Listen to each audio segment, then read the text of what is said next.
लोकसभा चुनाव के तहत आरजेडी सुप्रीमो लालू प्रसाद यादव की बेटी मीसा भारती आज अपना नामांकन कर चुकी हैं। जी हां, उनका मुकाबला बीजेपी के प्रत्याशी रामकृपाल यादव से है, जो कि अभी सिटिंग सांसद हैं पाटलिपुत्र लोकसभा क्षेत्र से। और ऐसे में इस बार रोहिणी आचार्य को काफी ज्यादा कठिनाई भी होने वाली है। इस बीच बता दें कि रोहिणी आचार्य जो है अपना नामांकन दाखिल कर चुकी हैं और नामांकन दाखिल करने के पहले की तस्वीरें हम आपको दिखा दें। जब रोहिणी आचार्य नामांकन करने निकली थी तो इस दौरान आरजेडी सुप्रीमो लालू प्रसाद यादव और राबड़ी देवी दोनों ही उनके साथ नामांकन करने के लिए निकले थे। देखिए, लोकसभा चुनाव के तहत लालू प्रसाद यादव की दो बेटियां इस बार चुनावी मैदान में हैं।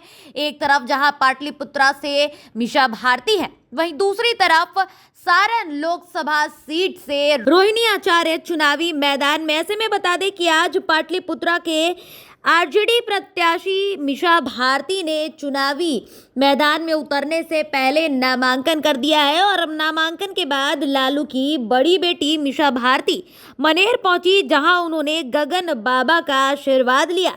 और सुंदर तस्वीरें भी निकलकर सामने आई मुंगेर लोकसभा क्षेत्र से, जहां गजराज ने खुद मीसा भारती को नामांकन के बाद जीत का माला पहनाया। जी हां, आप तस्वीरें देखिए, ये तस्वीरें हैं मीसा भारती जब नामांकन करने जा रही थी तो हाथी घोड़े के साथ समर्थकों का एक तरफ जहां जुलूस जुटा हुआ था, वहीं मीसा भारती खटाल दानापुर से निकलकर 10 सर्कुलर रोड पहुंची हैं और लालू देवी और राबड़ी देवी का आशीर्वाद जो है वो ले चुकी हैं। वहीं तस्वीरें जो है वो सामने आई जहां पर मीसा भारती जो है वो गजराज से जीत का माला पहनती हुई नजर आ रही है। इस बीच बता दें कि मीसा भारती ने पत्रकारों से बातचीत भी की और बातचीत के दौरान क्या कुछ कहती नजर आ रही है पाटलिपुत्रा के महागठबंधन प्रत्याशी मीसा भारती, आइए आपको सुनाते हैं। कुछ कहेंगे?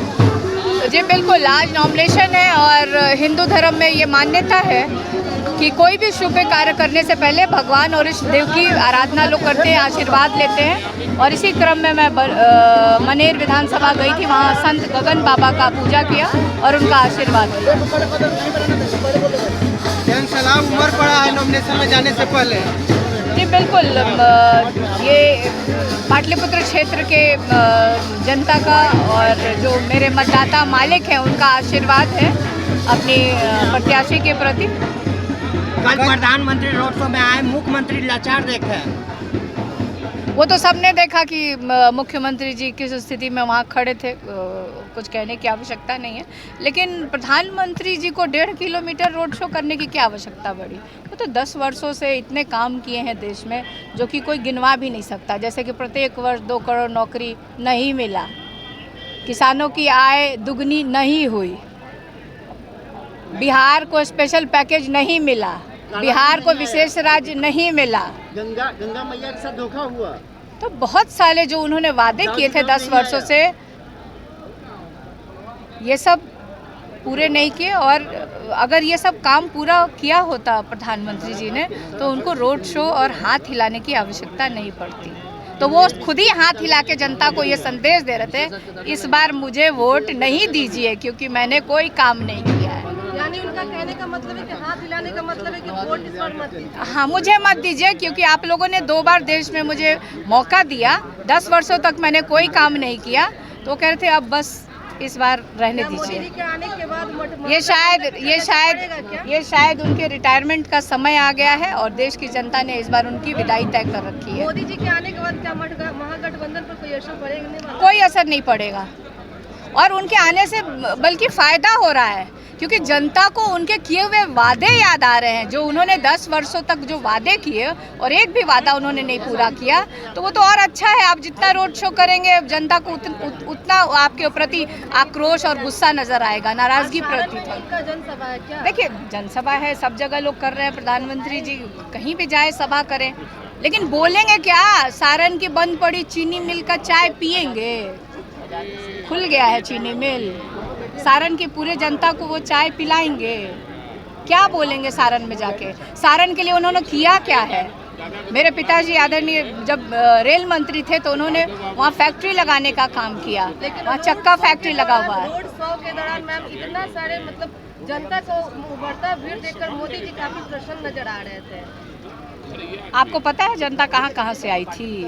वो पटना की जनता थी, पटना की नहीं थी। अगर आप लोगों ने सही से इंटरव्यू लिया होता जनता से तो आपको पता चल जाता कि कहाँ कहाँ से जनता उस 1.5 किलोमीटर के दायरे में उनको रखा गया था। क्या जरूरत पड़ गई कि प्रधानमंत्री पहली बार पटना में रोड शो करने आए? मैंने कहा ना कि जो कहीं ना कहीं जो तेजस्वी ने जो बिहार के युवाओं को रोज़गार देने का काम किया है तो प्रधानमंत्री को हेलीकॉप्टर से सड़क पे उतरने पे मजबूर कर दिया है। गजराज ने भी माला पहनाकर आशीर्वाद दिया आपको। बिल्कुल उनका आशीर्वाद है और उनका आज चौथे चरण के चुनाव चल रही है, मतदान चल रही है, क्या कहेंगे इस पर? देखिए पहले जो बिहार पे खास करके 3 चरण के जो चुनाव हो चुके हैं उनमें मुझे नहीं लगता कि कहीं भी एनडीए गठबंधन को एक भी सीट आने जा रहा है। और आज भी ये हम लोग का काम आसान प्रधानमंत्री जी ने कर दिया। कल जो वो उतनी देर टेलीविज़न पे जो उनका चेहरा देखा है बिहार की जनता ने तो उनका चेहरा याद करके आक्रोश में सब लोग इंडिया गठबंधन के प्रत्याशी को जिताने के लिए आज वोट कर रहे हैं।